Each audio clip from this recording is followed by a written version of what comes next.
उपस्थित सर्व समाज बांधवांचं मी या ठिकाणी तमाम आदिवासी समाज बांधव या आपल्या सामाजिक संघटनेच्या वतीनं हार्दिक या ठिकाणी अभिनंदन करतो।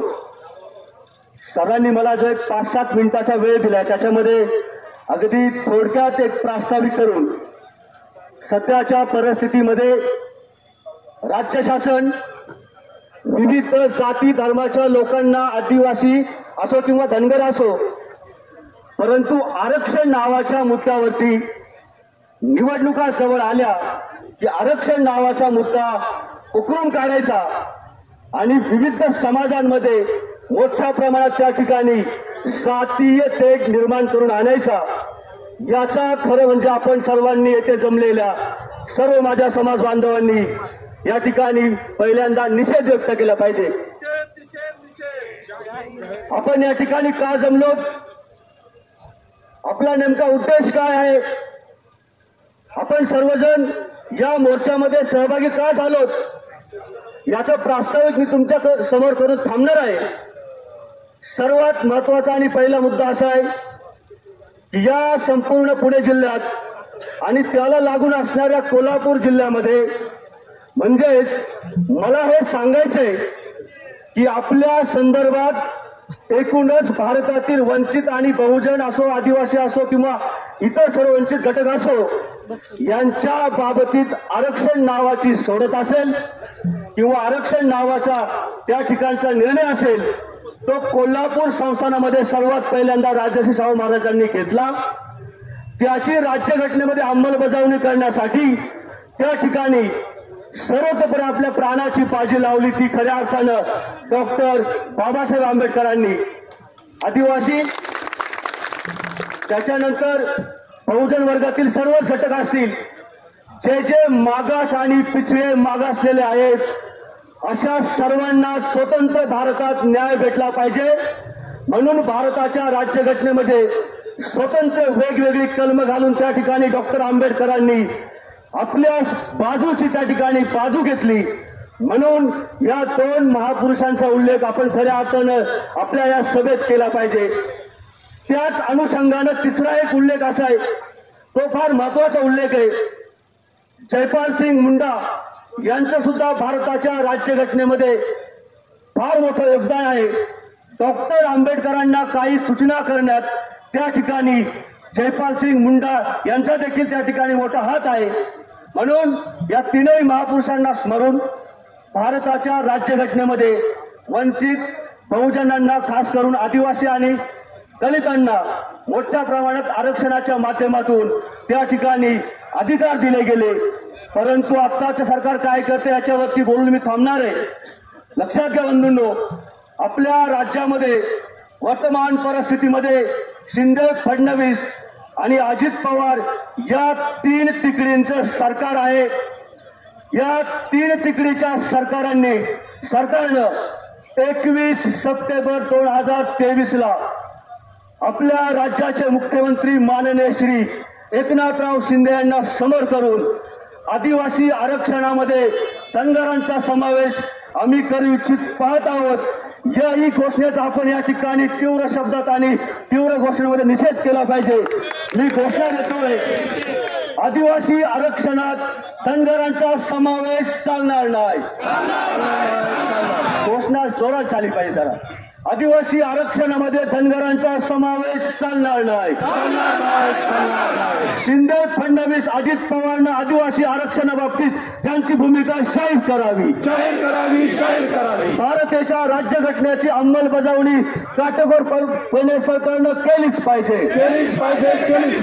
आदिवासी आरक्षणाला धक्का लावून पाहणारं शिंदे फडणवीस सरकार मुर्दाबाद। काय केले समाज बांधवांनी यांनी 21 तारखेला त्याच्या अगोदर संपूर्ण महाराष्ट्रभरात आपण सर्वांनी पाहिले। पुढच्या 2-3 मिनिटात संपवणार आहे। मला माहिती आहे ऊन प्रचंड झालेले परंतु ही गोष्ट बोलणं महत्वाचे। काय केलं यांनी महाराष्ट्रभरामध्ये मराठा विरुद्ध ओबीसी असं त्या ठिकाणी आरक्षणाचा मुद्दा काढून मराठा समाजाचं संपूर्ण महाराष्ट्रभर आंदोलन झालं। आपलाही समाज बांधव म्हणून त्या आरक्षणाला त्यांच्या मागणीला पाठिंबाच होता। तो असलाही पाहिजे. त्या घटकामध्ये जे मागास आहेत, जे गरीब झालेत, त्यांना सरकारने आरक्षण द्यावं, स्वतंत्र द्यावं, आपली मागणी त्या ठिकाणी आहेच आहे. आपला मुद्दा असा आहे की त्याच्यानंतर महाराष्ट्रभरात धनगर समाजाच्या वतीनं विविध मोर्चे, आंदोलने, निषेध मोर्चे काढले गेले. काही ठिकाणी तर त्या ठिकाणी लोक साखळी उपोषणाला बसले. आपलं म्हणणं असं आहे की तुम्ही तुमच्या वतीनं, तुमच्या समाजाच्या वतीनं भारताचे नागरिक म्हणून त्या ठिकाणी स्वतंत्र मागणी तुम्ही करू शकताय आरक्षणाची, परंतु ही मागणी अत्यंत घुसडघाईने करणे अत्यंत चुकीचे. ती म्हणजे अशी की आदिवासी आरक्षणातील विविध योजना असोत, मग त्या सरकारी, शैक्षणिक समावेश, इतर सर्वच गोष्टींमध्ये आदिवासी आरक्षणाचा लाभ आम्हाला मिळावा, ही मागणी खरं म्हणजे धनगर समाजाची अत्यंत चुकीची आहे. या मागणीचा आपण कुठल्याच समाज बांधवांनी सपोर्ट केला नाही पाहिजे.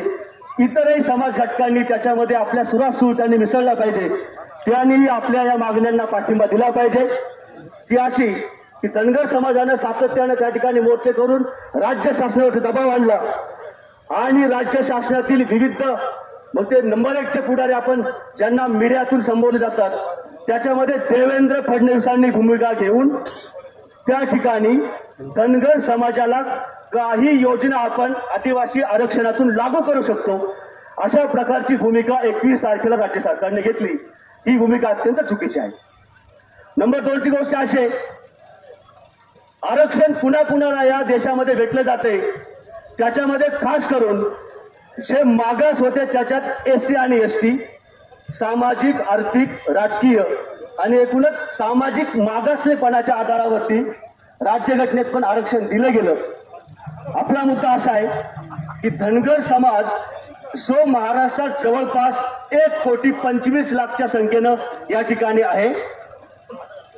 आपल्या समाजाची म्हणजेच आदिवासी समाजाची आकडेवारी जर पाहिली लोकसंख्येच्या बाबतीत, तर जवळपास महाराष्ट्रामध्ये 2011च्या जनगणनेनुसार महाराष्ट्रात आदिवासी समूहाची किंवा आदिवासी ट्रायबल जमातींची लोकसंख्या जवळपास 1,05,00,000 आहे. आपला प्रश्न असा आहे, यांनी ज्या घोषणा मीडियात येऊन केल्या छातीटोकपणे, त्याला आव्हान आपण रस्त्यावरती उतरून दिलं पाहिजे. मुद्दाही समजून घेतला पाहिजे की तुम्ही जर अगोदरच 1,05,00,000 लोकसंख्या असणाऱ्या जनतेमध्ये 1,25,00,000 लोकांचा समावेश करून अगोदरच आदिवासी समाजाला मागच्या 75 वर्षात आरक्षण दिलं म्हणून आरक्षणाच्या नावाखाली विविध योजना दिल्या, समाजाचा विकास झाला. आपण सर्वजण त्या ठिकाणी विचार केला पाहिजे की खरंच 75 वर्षात आदिवासी समाजातील गोरगरीब लोकांपर्यंत राजकारणाचा, अर्थकारणाचा, नोकऱ्यांचा त्यांच्यापर्यंत काही लाभ पोहोचलाय का, याचं जर आपण व्यवस्थित त्या ठिकाणी निरीक्षण आकलन केलं तर याचं उत्तर नाही असं भेटतंय. म्हणून आपली मागणी असली पाहिजे की जो समाज अगोदरच मागास आहे, जो अजूनही अशिक्षित आहे, ज्याची शिक्षणाची टक्केवारी अजूनही प्रचंड कमी आहे, ज्याच्यापर्यंत अजूनही आरक्षणाच्या माध्यमातून लागू केलेल्या विविध योजना पोहोचल्या नाहीत, अशा समाजामध्ये 1,25,00,000 लोकांचा समावेश आम्ही आदिवासी बांधव सहन करणार नाहीत म्हणजे नाहीत. सरकारनं त्यांचा त्या ठिकाणी वेगळा विचार करावा. पुढची गोष्ट अशी आहे की आपण या मोर्चाच्या माध्यमातून, मी संपवणार 2 मिनिटांमध्ये, मला माहिती आहे ऊन जास्तच आहे, ऊन जरा जास्तच झालंय आहे की नाही, आणि उन्हाच्या मध्ये आपण जर बोलतोय तर साहजिकच आहे त्या ठिकाणी काही मुद्दे चर्चेला आले पाहिजेत. आपण पुन्हा पुन्हा त्या ठिकाणी मोर्चे, आंदोलनं, निदर्शनं याच्यामध्ये सहभागी शक्यतो फार लोक होत नाहीत. आणि होत नसल्यामुळे काय होतंय की आपल्या मागण्या, आपले राईट्स, आपले हक्क काय आहेत ते जर आपल्याला व्यवस्थित त्याची उकल झालीच नाही तर सर्वसामान्य तळागाळातला माणूस अजूनही आपल्या मोर्चामध्ये मोठ्या प्रमाणात सहभागी नाही आहे. मी फक्त मागण्या आपल्या मोर्चाच्या उशीर होते म्हणून बाकीचं संपवतोय. मागण्या फक्त मोर्चाच्या तुमच्या समोर ठेवून संपवणार आहे. मागण्या काय आहेत असल्या पाहिजेत. नंबर 1ची मागणी अशी आहे की देवेंद्र फडणवीस ज्या वेळेस महाराष्ट्राच्या राजकारणात सत्तेवर होते त्यावेळेसही धनगर आदिवासींचा मुद्दा ऐरणीवर आला. त्याच्यावरती संपूर्ण महाराष्ट्रभरात आंदोलनं मोर्चे दोन्ही बाजूंनी झाली. मग त्या ठिकाणी देवेंद्र फडणवीसांनी महाराष्ट्रामध्ये फडणवीस हे नाव जे आहे ते अत्यंत चाणाक्ष, चतुर आणि संपूर्ण महाराष्ट्रभरात दोन समाजामध्ये तेढ कसं निर्माण करून द्यायचं याच्यामध्ये जर नंबर 1चा वाटा कुणाचा असेल तर ते नंबर 1चं नाव आपण या ठिकाणी घेतलं पाहिजे. देवेंद्र फडणवीस. फडणवीसांनी त्यावेळेस महाराष्ट्रामध्ये काय केलं? फडणवीसांनी महाराष्ट्रात धनगर विरुद्ध आदिवासी असा वाद लावून एक वेगळी त्या ठिकाणी आमदार साहेब आले, त्यांचं स्वागत आहे. त्यांनी या ठिकाणी विराजमान होऊन फडणवीसांनी त्यावेळेस महाराष्ट्रात धनगर समाजानं मागणी केली की आम्हाला आरक्षण पाहिजे.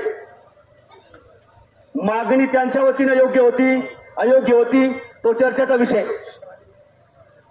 परंतु त्यांची मागणी जर आदिवासी आरक्षणात आमचा समावेश करावा ही मागणीच मुख्यतः चुकीची आहे. फडणवीसांनी काय केलं? फडणवीस म्हटले की आम्ही त्या ठिकाणी एक अभ्यास समिती नेमतो. अभ्यास समिती नेमली. Tata institute of social science मुंबईमध्ये एक नामांकित संस्था आहे. या नामांकित संस्थेच्या काही तज्ञ लोकांना घेऊन त्या ठिकाणी फडणवीसांनी एक समिती नेमली. आपल्या या मोर्चाची नंबर 1च्या आणि पहिली आग्रही मागणी असली पाहिजे की फडणवीस तुम्ही सत्तेमध्ये मुख्यमंत्री असताना महाराष्ट्रामध्ये एक कमिटी नेमली होती. 30 संस्था तिच्या अंतर्गत काही तज्ञ लोकांना आदिवासी आणि धनगर यांचा अभ्यास करण्यासाठी तुम्ही त्या ठिकाणी नेमलं होतं. या समितीचा अहवाल सध्याच्या घडीला तुम्ही महाराष्ट्राच्या जनतेसमोर का मांडत नाहीये? बंधूंनो, तुम्हाला हे सांगायचंय मला की या अहवालामध्ये स्पष्टपणे म्हणजे समोर येते, अजून ते समोर आले की समजेल की त्या ठिकाणी या अहवालात संपूर्णपणे या अहवालात आदिवासी समूहाची बाजू घेतल्याचं त्या ठिकाणी समजते. म्हणजेच काय? आदिवासींची संस्कृती, चाली, रीती, रूढी, परंपरा, आदिवासीत्व जे आहे ते धनगर समाजाकडं दिसत नाही. म्हणजेच काय? धनगर ही जात आहे, समाज नाही. म्हणून त्या ठिकाणी धनगर समाजाचा समावेश आदिवासीमध्ये होण्याची सुताराम शक्यता अजिबात नाहीये. वाद उकरून त्या ठिकाणी दोन समाजांमध्ये तुही निर्माण करण्याचं काम फडणवीसांनी त्या ठिकाणी केलं नाही पाहिजे. आपले आमदार, आपल्या विधानसभा मतदारसंघाचे आमदार नुकतेच आपल्यामध्ये आलेत. त्यांनाही आपल्या वतीनं आपण हे सांगितलं पाहिजे की आम्ही ज्या मागण्या करत आहोत या मागण्या पोटतिडकीनं विधानसभेत, विधान परिषदेत मांडल्या गेल्या पाहिजेत. नंबर 2ची मागणी, याच मुद्द्याला धरून मी संपवतो, पुढच्या 2 मिनिटात अगदी संपवणार आहे. दुसरी मागणी असली पाहिजे मोर्चाची आपल्या काय आहे ती, आदिवासी आरक्षणामध्ये मुख्यमंत्र्यांनी घोषणा केल्याप्रमाणे की आदिवासी आरक्षणातील काही योजनांचा लाभ आम्ही आमच्या विचारधीन आहे तो आम्ही धनगर समाजाला लागू करून पाहतोय. आपलं म्हणणं असं आहे की राज्य सरकारनं त्या ठिकाणी वेगळं आरक्षण धनगर समूहाला द्यावं, परंतु आदिवासींच्या कोट्यातील, आदिवासींच्या बजेटमधील एक नवा पैसाही इतर समाजावर खर्च केला नाही पाहिजे ही आपली प्रामुख्याने मागणी असली पाहिजे. तिसरी आणि अत्यंत महत्वाची मागणी आमदार साहेब, ती कोणती आहे आमची मागणी की जो समाज मागास आहे ज्याच्यावरती राज्य शासन एकूण 45 जमातींवरती बजेटच्या एकूण 9.2% खर्च करते, परंतु संपूर्ण खर्च करण्यात राज्य शासन आतापर्यंत अपयशी ठरले. ते फक्त 6%, 9.2 पैकी फक्त 6%च खर्च करते. आणि खास करून अजितराव पवार जे आहेत ते सातत्यानं आदिवासी विकास विभागाचा पैसा इतर डिपार्टमेंटला वर्ग करण्याचं काम करून आदिवासींविरुद्ध त्यांची भूमिका सादर करून करंटपणा करण्याचं काम त्या ठिकाणी करतात. सरकारचं करायचं काय? विशेष आदिवासी पदभरतीबाबत तेच आहे. 2015 पासून 12,500 ज्या आदिवासी मुला मुलींच्या नोकरीच्या हक्काच्या आहेत त्याच्यावरती सुद्धा आतापर्यंत सातत्यानं विविध सरकारांनी जवळपास 5 वेळेस त्या ठिकाणी एक्सटेन्शन दिलंय. मी संपवतोय, आपल्याकडे वेळ कमी आहे. मुद्दे बरेचसे मांडण्यासारखे आहेत, ते मांडले गेले पाहिजेत मोर्चांच्या मध्ये. मी संपवतोय.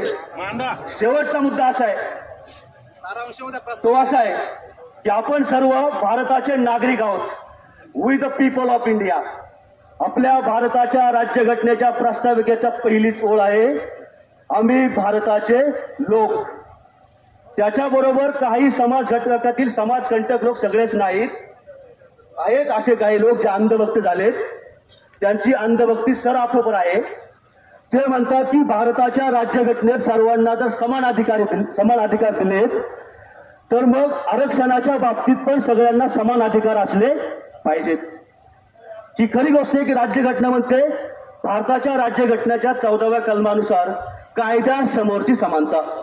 हे ठीक आहे, परंतु जे घटक या देशात, या राज्यात, या प्रांतांमध्ये जवळपास 2000 वर्षापासून मागास होते, त्यांची रेस तुम्ही इतर सवर्ण समाजांसोबत एकाच लाईन पासून लावू शकत नाही.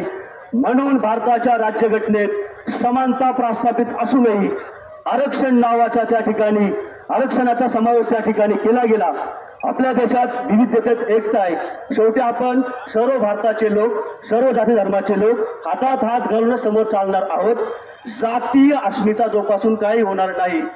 परंतु आदिवासी समाजाच्या न्याय हक्क मागण्यासाठी मात्र ज्या वेळेस राज्य सरकार, केंद्र सरकार विरोधात निर्णय घेईल, 100% आपण सर्वांनी आपली उपस्थिती दाखवून त्या ठिकाणी निषेध व्यक्त करण्यासाठी एकत्र झालं पाहिजे. या ठिकाणी थांबतो. जय आदिवासी, इन्कलाब जिंदाबाद. नवनवीन आणि ताज्या घडामोडींसाठी महाराष्ट्र जनभूमी न्यूजला सबस्क्राईब करा. त्याचबरोबर बेल आयकॉनवर क्लिक करा आणि मिळवा आमच्या बातम्यांचे नोटिफिकेशन्स.